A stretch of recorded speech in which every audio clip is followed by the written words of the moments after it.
ઉદ્ધવજી કહે છે, પ્રભુ મને આપ અંતિમ ઉપદેશ આપો.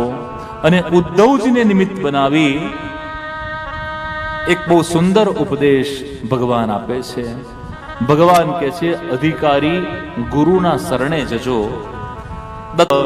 કુમારી સર્પત સર્પ પૂર્ણનાભી સુપેશકૃત એતે મે ગુરુવો રાજ ચતુર્વિંશતિરાશ્રિતા શિક્ષા વૃત્તિ વિરેતે સાન અન્વ શિક્ષમિહાત્મનઃ.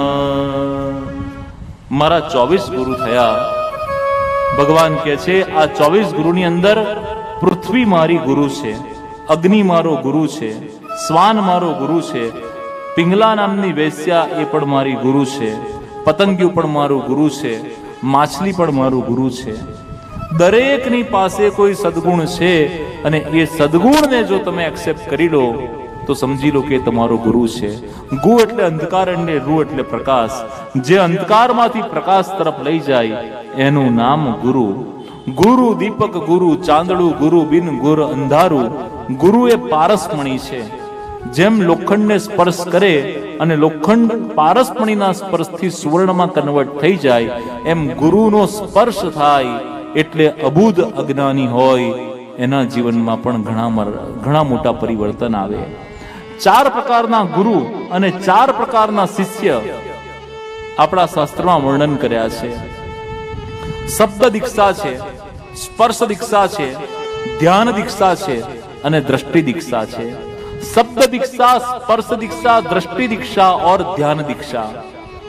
शब्द दीक्षा, स्पर्श दीक्षा, ध्यान दीक्षा और दृष्टि दीक्षा. स्पर्श दीक्षा का एग्जाम्पल देते हुए संत कहते हैं, मरघी एना ઈંડા ને બેસીને સેવી અને પછી ઈંડા ફોડીને એમાંથી બચ્ચાને બહાર કાઢે છે. આ છે સ્પર્શ દીક્ષા. ઈંડાને મરઘીનો સ્પર્શ થાય એટલે ઈંડા સેવાય અને ઈંડા સેવાય એટલે એમાંથી બચ્ચું બહાર નીકળે. એનું એક્ઝામ્પલ છે મરઘી. ગુરુનો સ્પર્શ થાય, ગુરુનો હાથ માથા પર પડે, આ છે સ્પર્શ દીક્ષા. શબ્દ દીક્ષા એનું દ્રષ્ટાંત આપતા કે છે ટીટોડી. ટીટોડી અવાજ કરે અને એનો અવાજ સાંભળી એના ઈંડા ફલિત થાય. ગુરુ બોલે અને શિષ્ય સાંભળે, શિક્ષક ભણાવે અને વિદ્યાર્થીઓ ભણે. આ શબ્દ દીક્ષા છે, સાંભળવાથી પ્રાપ્ત થાય. એનું એક્ઝામ્પલ ટીટોડી અવાજ કરે અને એના ઈંડા ફલિત થાય.